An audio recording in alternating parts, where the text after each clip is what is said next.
I'm Hillary Hendershot, your host, and this is Profit Boss Radio, episode 97.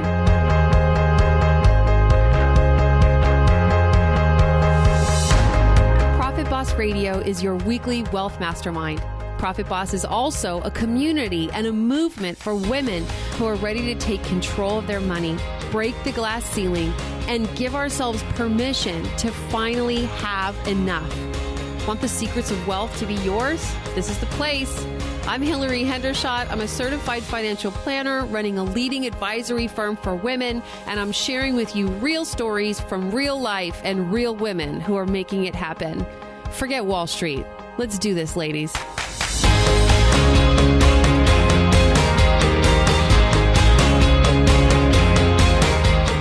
I'm talking today with Janet Lombardi, author of Bankruptcy, a Love Story. So one day in 2007, when Janet called her financial advisor, she discovered something devastating. Her husband, Josh, had emptied the bank accounts without telling her. Her financial advisor said, "Get yourself an accountant, an attorney, and a private eye." Imagine if this happened to you. So this book is her story of Janet's life since then, discovering all the ways her husband had not been honest with her and how she tried to piece together her life, her financial picture, her marriage, and her brave journey to being a published author and even a recognized source on the topic of personal finance. But unlike most financial books, this one actually reads like something you would start on your couch at home and not put it down until it's done. It's really well written, and Janet is a very compelling writer. She's been featured in numerous publications, including Newsday, Newsweek, Daily Beast, and Salon.com. I will definitely link to the book and her website, which we'll mention at the end of the interview in the show notes. I do think you should pick up a copy, but today we're going to have a very juicy conversation. I'm pleased to welcome to the show Janet Lombardi. Welcome. Thank you so much, Hillary. Yeah, thanks for doing what it took to get on the line with me today. So Janet, your story begins with the September 11th, 2001 terrorist attacks on the Twin Towers in New York City. How did those events impact you, and what cascade of events did it set in motion? Well, September 11th was a very big event, not only for the world in New York City, but for my family as well. My husband, Josh, was working at the time as an attorney, and his office was across the street from the World Trade Center. And he witnessed everything that happened. He was looking outside the window. He was calling me, giving me a blow-by-blow descriptions of what was going on. And it was really a very devastating event, not also in terms of Josh and the effect that it had on him, but we did lose some very dear friends. And our town was really kind of rocketed in a very severe way. And the reason I start the book with the events of 9/11 was just to really show the effects that event did have on my husband at the time, because I kind of felt that was a big dividing line in terms of our marriage, and he was very severely affected by that, just psychologically and emotionally, and it didn't appear that way from the outside. And I also wanted to show, kind of what the effect was on us personally as a family. So, and the story, kind of goes back after that event, kind of leading up to that again later in the book. And were there any symptoms that something deeper was broiling under the surface when you look back now? Anything you should have seen or noticed? Or is this just a case of, look, what happened that day had wide sweeping effects and we need to be aware of that? Well, that day did certainly have wide sweeping effects on us and on others. But in terms of our story, Josh had been kind of, shall I say, nurturing a drug habit that really ratcheted up after that event. And he was self-medicating, but he was a very high-functioning attorney. So dare I say that I didn't realize how severe his addiction had become. And again, in the book, I really go into how that reveals itself. And the question that I have been asked in many instances is, how could you not know that your husband had a drug addiction? And all I can say is that A, I didn't want to know, and B, he was very good at hiding it. So after the events of 9/11, my husband started to kind of go in this direction that, was something like I wasn't really understanding. He, a lot of businesses were affected as well as his, and his practice, he had a private practice, was really affected, financially, not doing particularly well as a lot of businesses in the area were.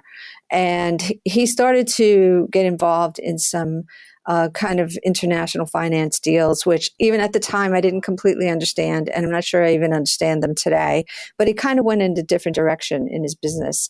And as I also reveal in the story, about that time, I had a romantic relationship with a woman. And so as I put it, or as I think back on it, he started to kind of have a relationship with drugs and alcohol and money in some respects. And I started to have this relationship with someone else, and we kind of went in different directions. And I think that I didn't like the person I was seeing. And so I kind of moved away from him. And as I've said many times, I don't consider it my shining moment in my life, but I wanted to include this part of the story in my book because the book is really also about marriage, and it's about money, and it's about relationships and love, and how I felt like I had a part in the events that happened as well, even though I wasn't directly involved in anything that my husband did or chose to do, including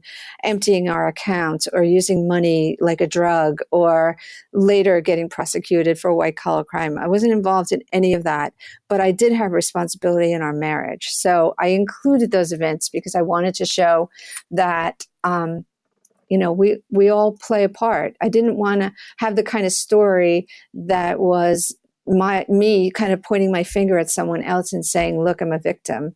I wanted to have the kind of story that was complex and detailed and showed what happens to a family when there's a kind of a perfect storm, like all these things coming together. 9/11, the collapse of the economy, my husband's growing drug and alcohol addiction, business failing, desperate attempts, to reconcile money and accounts. Well, and it's a very emotionally honest book, and that's what makes it so compelling. And I think a lot of women would be tempted, well, first of all, tempted not to tell the story at all, but if they tell the story, maybe to paint a more, it sounds interesting to say a rosy picture when what I mean is a victim story, just because it would be much cleaner that way. But I think that the way you've told it so honestly brings depth. And this show is about money, but I always say you don't have a money life. You have a life, and money is part of it. It's one thread in that. And I think your story reminds us of what happens in a relationship when you start to be dishonest, when you don't tell the truth, and then you have to not tell the truth about the not telling the truth, and you start to grow apart, and then all of a sudden you're living different lives. So you're having a relationship outside the marriage. He's having a relationship with substances and money and business outside the marriage that I imagine you didn't know anything about. When did you know something was wrong? I knew something was wrong when I called my accountant, which you mentioned at the beginning of this interview, and my accountant says to me, you'd better get yourself a good lawyer, a good accountant, and a private eye. And it was the private eye piece that really scared me. It all scared me because up to that point, I knew that there was debt. I didn't know the extent of it, and I didn't even know the extent of it that very day. But I did know that there was something terribly wrong because... Why did you call the financial advisor that day? Were you suspecting something, or was it just to have a conversation? No, I wasn't suspecting anything. I called him because we hadn't received our statements. So every year I did look at the statements, and it was January and we hadn't gotten them yet. So, we're getting paper statements at the time because this is 2007. Mm-hmm. And he said to me, "You'd better ask your husband where those statements are." And did this person know as your husband was depleting the accounts? Was he aware? He did know. Well, he did know, yes, but he couldn't call me because he had to wait for me to call him. He didn't have like the legal obligation. He had a certain fiduciary responsibility to not call me. So when I called him, he said, "I'm really glad you called me." And I thought, it was kind of the gravity in his voice, and he just kept apologizing.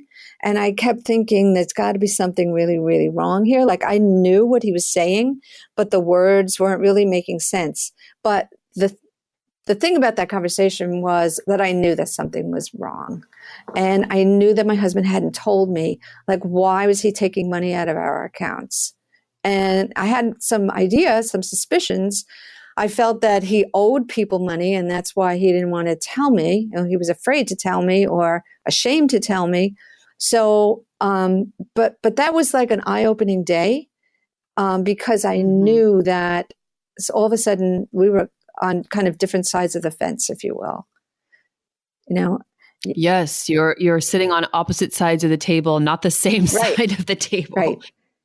So what did you do first? The first thing I did, it just happened, and I describe this in the book. It happened that my sister just happened to call me and say hello, and I was crying on the phone. And I told her what happened, and she said to me, "Right now, I want you to go to the bank and take the money out that is in both of your names and put it someplace secure." And that's exactly what I did. And I needed that. I needed somebody to direct me. And I did. Yeah. That's exactly what I did. I went to the bank and I made sure that the money was safe. And I thought for about a day about how I was going to confront him and tell him that I knew. And that was a very big moment also when I did finally confront him. And he told me that he felt relieved. But at that point, I also thought that he was sort of fixed the problem. And I really didn't know at that point the extent of it.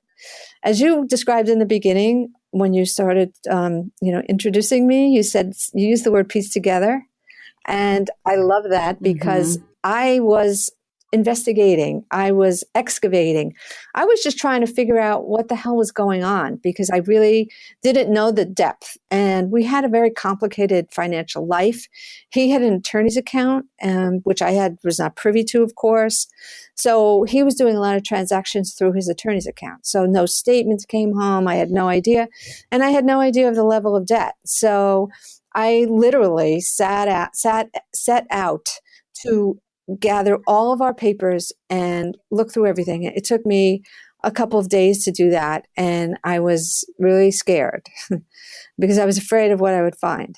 And I had good reason to be afraid because I found craziness. I found kind of financial chaos. I found bills that hadn't been paid. He hadn't paid our real estate. He had been paying our real estate taxes on a credit card. He hadn't paid our insurances. They were lapse notices. At one point, he gave me access to the credit reports, which I knew I had to look at.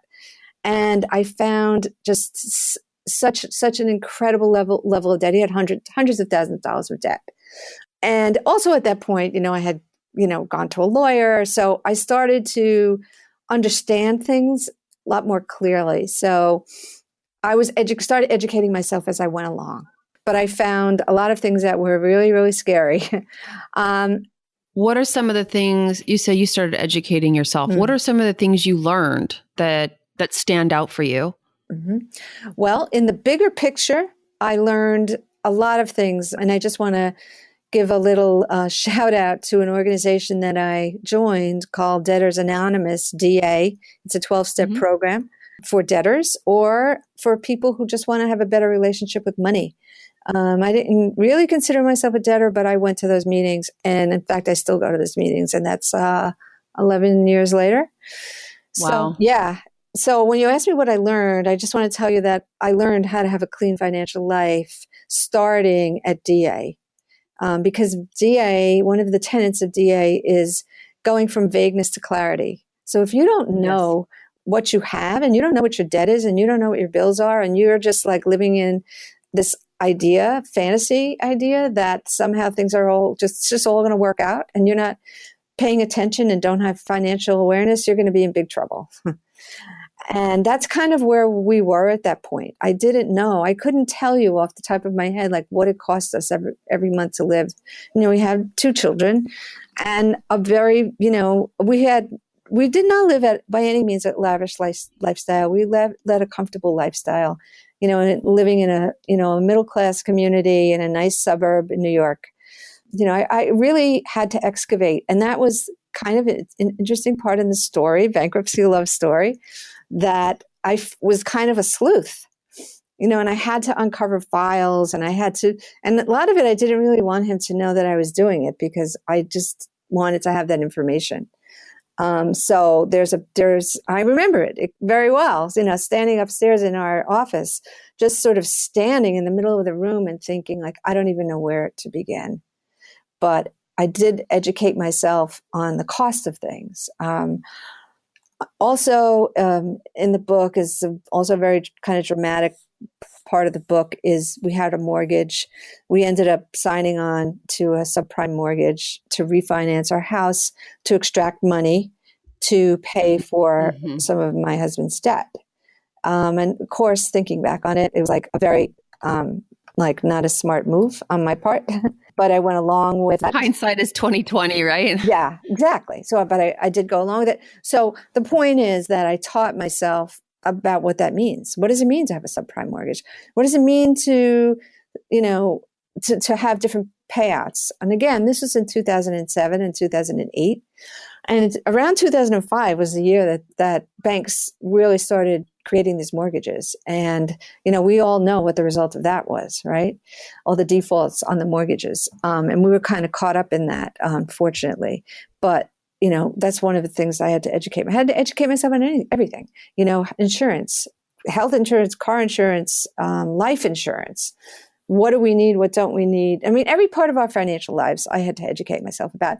And as the story progressed and things started to be revealed, as you say, secrets, this was a case of, what I consider financial infidelity. So not knowing things, Yes. Right? Not knowing, not being a team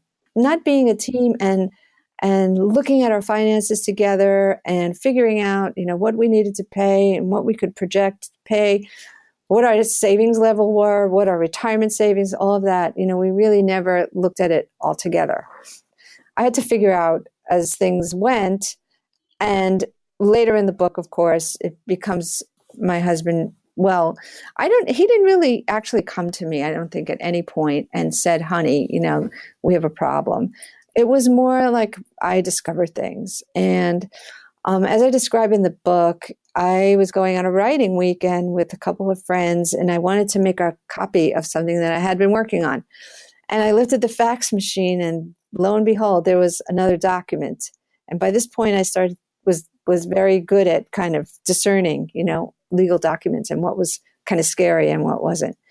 And as soon as I saw it, I knew it was trouble. And it was a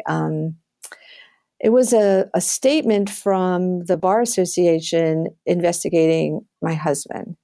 And at that point, that was like another watershed moment where I knew that we were just never going to be the same because he was being investigated. And eventually he did get prosecuted and go to prison. So there was kind of all that dealing with that emotional challenges, to say the least. What were the crimes he was convicted of? He was convicted of 2 felonies, grand larceny, for taking money out of clients' escrow accounts. As people may or may not understand, the escrow is kind of an account that a lawyer or an accountant would keep to put clients' money in, and kind of as a reserve. Like a retainer. Exactly. Or to just, keep it there for safekeeping, for a client. What he did was he was siphoning money out little by little with the intention of paying it back. And of course, he could never pay it back. So he got prosecuted and did serve time in prison. He got disbarred. All of that was in the news. So that was pretty devastating for us, for all of us, my family. Your friends knew, Friends. the other kids at school knew. Exactly. It Yeah. was just beyond belief, really, because, I had kind of been living this normal life. And then this thing happened, which was like getting worse and worse and worse. And I just remember saying to my husband, every time something would happen, I would say, the hits just keep on coming. But a big part of the book, we're talking about the finances and we're talking about devastation, is that, we had a relationship, we had a marriage. And even though it wasn't a perfect marriage by any means, we still had a very deep love for each other. So, Yeah. hence the name of the title of the book, Bankruptcy, a Love Story, because there's a thread of love through the entire book that I felt very deeply about. And this was my life, my marriage, my family.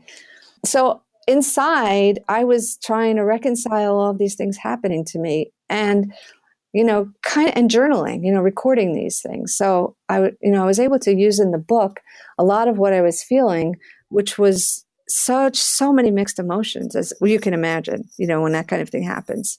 Oh, yeah. So what's the period of time from the day you called the financial advisor and found out that the accounts were empty to the day you found the Bar Association paperwork under the fax machine? And how are you feeling about your marriage during that period of time? You think you're going to work it out, or how's that going? Right. That's a good question. It was 2007 when I found the fax machine paper. And then I found out in 2009, sorry, 2007, sorry, was the... Is it the other way around? Yeah, exactly. It was the other way around. And then in 2009, I found the paper. And so it's 2 years 2 of this years. thing unwinding, and he's not being forthcoming with you. Right, exactly. Okay. Exactly. And are you being the good wife? I was, I was, my attention was certainly shifted back. I entered the relationship and I started to feel that I really wanted to save this marriage and I wanted to save this family and I wanted to support my husband, which, is a whole other theme in the book, right? Kind of about betrayal and how far do you go to stand by somebody's side. And, I continued to interact with him in kind of this sort of yin yang way because I wanted to support him and I loved him and I felt like I would do anything for him. But on the other side of the pendulum, I really need to save myself and my children. And I do remember saying to him at one point, I'm not going down with this ship. And I became very determined trying to figure out how I personally was going to extricate myself from this financial mess and certainly from any financial liability that I really didn't create. But there's the emotional side of that, right? Feeling like I had to protect myself emotionally from this man, yet this was a man I loved. And, I had to kind of go through this, traversing this very like rocky terrain. And there's a part in the book that's, I guess, more towards the end of the book when I did go to therapy. I had a lot of support, I had my family, and but I did go to therapy, and I write about a lot of what we talked about in therapy because I felt like I really did grow in understanding myself. And I said to my therapist at one point, I recognized that he had the ability to hurt me or harm me in some way, because in many ways, as you read the book, you'll see he was very loving. So, but that's what I couldn't reconcile was like, how could this man who like loves me and, we have this very deep love together, how could he hurt me like this? And I said to her, he has the potential to harm me. And she said, no, you have the potential to harm you. And I recognized what she was saying. It was like, what? But I recognized what she was saying, which was, you need to protect yourself in the decisions that you make. So when he did come to me on a couple of occasions later and said he needed money, I gave him money. And people who read the book, especially when I do book clubs, they say, why did you give him that money? Why did you give him that second time? Right. And You're crazy, Are you and of course, crazy? looking back on it too, but at the time, I felt like I wanted to be a partner and I wanted to protect him and I wanted to help him. But, of course, hindsight, certainly that wasn't going to help him or protect him. But that was my way. But the other thing, that interesting thing that my therapist said to me was, especially around the time I think that he was leaving to go to prison, I wanted to kind of quote let go and feel better and move on in my life and all of that and divorce him and I said to her that I was kind of having this warring, inside of me because I wanted to hate him, but I really didn't hate him. I wanted to hate him. So she said to me, like a very, very beautiful thing. I'll never forget it. She said, that love that you feel, she said, just put that in a vessel inside yourself and set it aside. And I love that she said that because it allowed me to honor my love and protect my love and to keep my love for him without making decisions that were harmful to me. Does that make sense? It does. I think we have maybe a mass simpleton view of, you were a victim, a financial victim of your husband. And so the way most people would write this story is you vilify him and hate him and extricate your life from his, and forever you get to be the scorned X, right? Or you take him back, make him right, and then we make a Saturday afternoon special show about you. But in reality, it's more complicated than that. So there was so he got charged. There was a trial. He got convicted. Now, does he owe reparations? How much debt were you able to not take responsibility for? How did that all fall out? Sure. One of the things that I learned in looking at the credit report was that I was only responsible for the things that were joint. And that included, of all the debt, there was a $50,000 credit line. He had my name and his name on it. So it was joint responsibility. And he had run that credit card up in like $50,000 in no time. I never even knew it existed. I never spent a dime of it. But I did learn that was the only card that I was responsible for, was the $50,000.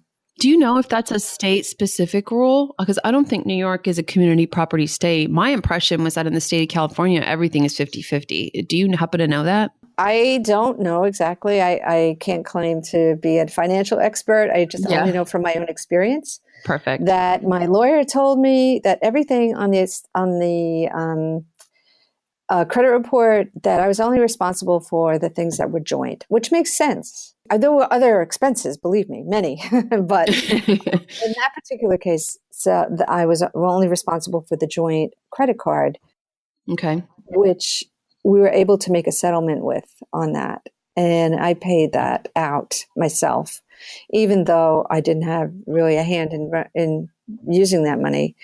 One of the reasons was I just wanted to get clean financially. I wanted to put it all behind me. So I had a list, a little bit like a punch list of things that I wanted to, that I needed to do one by one to get myself clean, to get myself out of it. Yeah. So there was the $50,000 of credit card debt. Yes. Did he owe financial reparations to any of the clients he stole from? He did, and he got some. He did get some inheritance from his dad when his dad passed away, and he gave that over to the court, and he paid what he could. Basically, he didn't have any other income. He owed a lot of people, and that was not my liability at all. Right. So, and by that point, at the beginning of 2008, I had filed a legal separation. So we had worked out we did eventually get divorced. But at that point, we worked out the legal separation, which was a whole other difficult thing, as you can imagine, in the throes of, kind of financial fear and chaos. But that was a very smart move too, because I went on to pay taxes by myself. So I wasn't, which is another thing I learned that I didn't know. I didn't know. I didn't know that I could be married and file separately. Your financial emancipation. And exactly. And I explain about that in the book as well, how I go to my accountant and I'm like shaking like a leaf and saying, I don't think I can do that. I don't think I'm allowed. And she said, you're absolutely allowed. Come and sit down and let's take care of this. So you're separated when he's in prison. How long was he in prison? He was in prison for a year in New York State prison. Okay. Mm-hmm. Actually, not that long. Mm-hmm. And then you eventually get divorced. You still in contact with him? Yes, I am. I'm in New York. He lives in California, and we are loving friends. I remarried, so that's been an interesting and lovely and wonderful experience. And I say that I'm kind of smiling because my husband and we have a very, very transparent financial life. I bet. Yeah, we do. And we enjoy it. We sit down once a month at the end of every month and we do what my husband calls our monthly financial review. And it's fun and it's not scary, so I've learned that there can never be any secrets in money. Yeah, I meet so many people, in my case, mostly women. I work with mostly women, but I hear women say to me, I was open and transparent and sharing about money in my last relationship. It didn't go well. I got taken or shirked or something, right? And so I'm never doing that again. And I think it's such a mistake, It's like taking all your toys off the table and then wondering why someone doesn't want to play with you. Yes. And you cost yourself a lot too, because there's something that financial partnership that you and is it your husband? Mm-hmm. Yes. Have that makes something available to both of you that wouldn't be available without it. Absolutely. I agree with you. And I hear things, and we've all known about like having like a secret account. In my mom's generation, they would call like the coffee can, like having, money set aside just in case.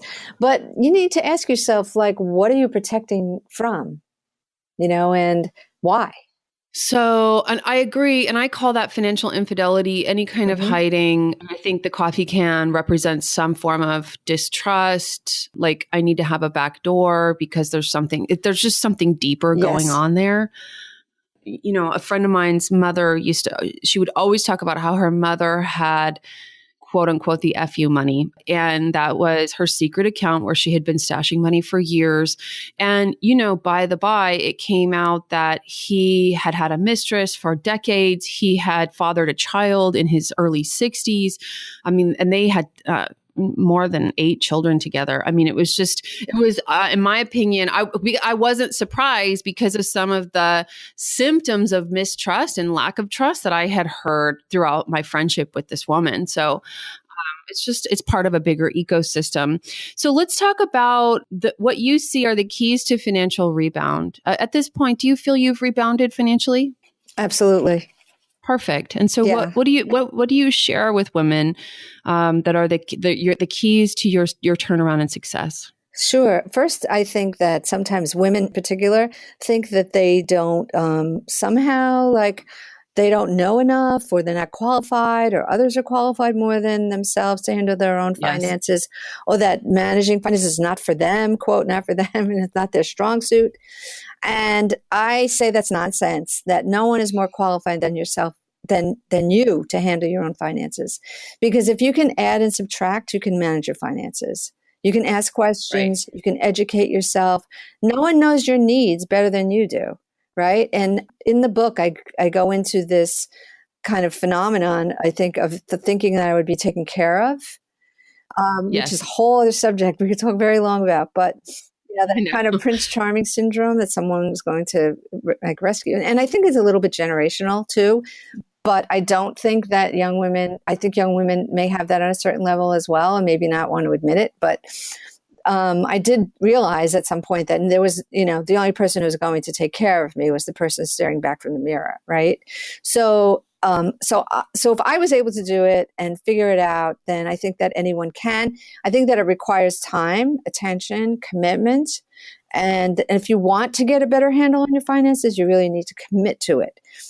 Financial awareness is key. If you don't know what you owe or what you own, then you're not sitting on very good financial ground, right?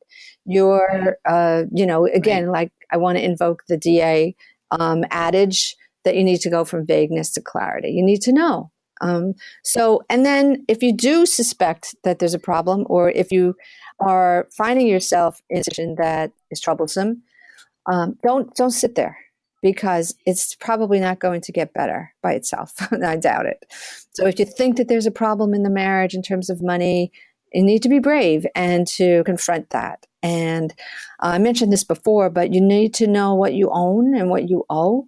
On my website, I do list like 7 steps to financial recovery.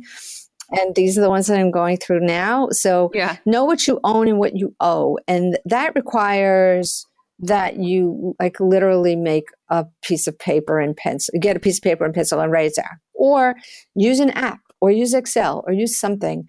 But you need to get it down on paper. You need to look at it. You can't have it in your head. So that's important. And you can ask a friend to help you, and not to have this kind of shrouded taboo around not talking about money. No, reach out to somebody who can help, so you can actually get those numbers down on the page.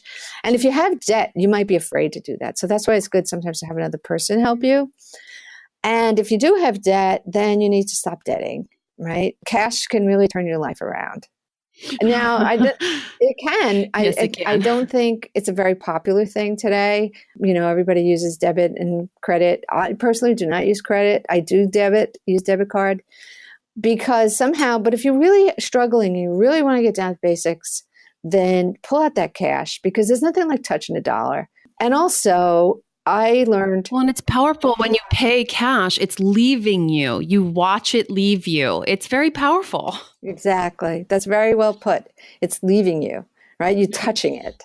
Yes. I also write down everything I spend, everything above $1. I've been doing that since day one in DA. I still do it. And I record everything, but personally, I record everything in Quicken. So when I spend cash, I have a cash account and I put it in there. So I could see at any moment, what I spent in a certain category. And that's good for future planning, right? And then you need to create a spending plan and stick to it, even though it may not be fun, or but I'm talking about really wanting to get back on a good financial track, right? There's going to be some pain. It's not going to be just like you're going to turn it around and you're not going to feel anything, because you're going to be doing something different. Your behavior is going to be different. So, and in my story, which was dramatic, there was a lot of pain involved, but I'm here to testify that the pain was worth it, because I got through it, and then I got onto solid financial ground, and I don't lose any sleep about money anymore. I remember those nights. So, the pain, you have to go through it, be willing to go through it. And if you have a particular money problems that you want to solve, then do it kind of with a punch list. Like in my case, I knew that I needed to sell my house. We really didn't even talk about that, but that was probably one of the most painful things.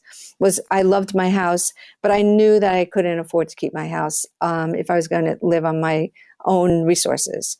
So I had to sell the house. I took care of that credit card. I had a timeshare the last thing we needed was a timeshare. So I was able to divest the timeshare. And so I made my list, and that was like my tunnel vision was, I have to get this list.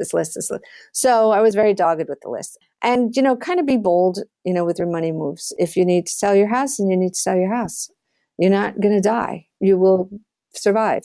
And I said, lastly, be generous with time and money, and to ask people for help. Yeah, I think that one of the things that impresses me and inspires me so much about the way you handled your situation is that you naturally knew that you needed to be less emotional than more. So the idea that you were willing to ask for help, were willing to sell the house. I think many people who find themselves in a situation like this, they get emotionally stuck. I'm not going to let go of the house. This house is everything to me. It's all my memories. It's for my kids, but you just got more practical. Is practical a strength of yours? I think so. I think I was very determined. I knew I didn't want to be. You had the end goal in mind. I had the end goal in mind. Exactly. I knew I didn't want to be lying awake worrying about money. I wanted to be free. It was free. Exactly. Well, and that's hopefully something that inspires my listeners, should they find themselves in a situation like this, should inspire them to know what's at the end of that rainbow. It really is freedom. Yes. When you shed yourself of the things you can't afford, the bad debts, the promises you'll never keep, that's what's at the end of the rainbow is freedom. And I'd like to end with this quote from your website. You say, bottom line, you can't fix your money woes by yourself. Reach out for assistance as you take the tough road, and the universe will come running. Then say thank you and return the favor. I love that. And I imagine you feel gratitude toward the people who were generous with you, but not indebtedness, not guilt. Am I right? Absolutely. Yeah. I feel very grateful, and people will help you when you are willing to help yourself. Yeah, people are inspired by helping someone run towards freedom. Exactly. All right. So we're going to put a link to the book, the Amazon link for the book in the show notes. Again, the title is Bankruptcy, A Love Story. The author is Janet Lombardi, and Janet's homepage, where you can find her personal finance recommendations, more deeper stories from the book, and even more types of articles, is janetlombardi.com. And Janet, I just want to thank you so much for being here, and thank you for sharing openly with the Profit Boss Radio audience. Thank you so much, Hillary. Thanks for having me.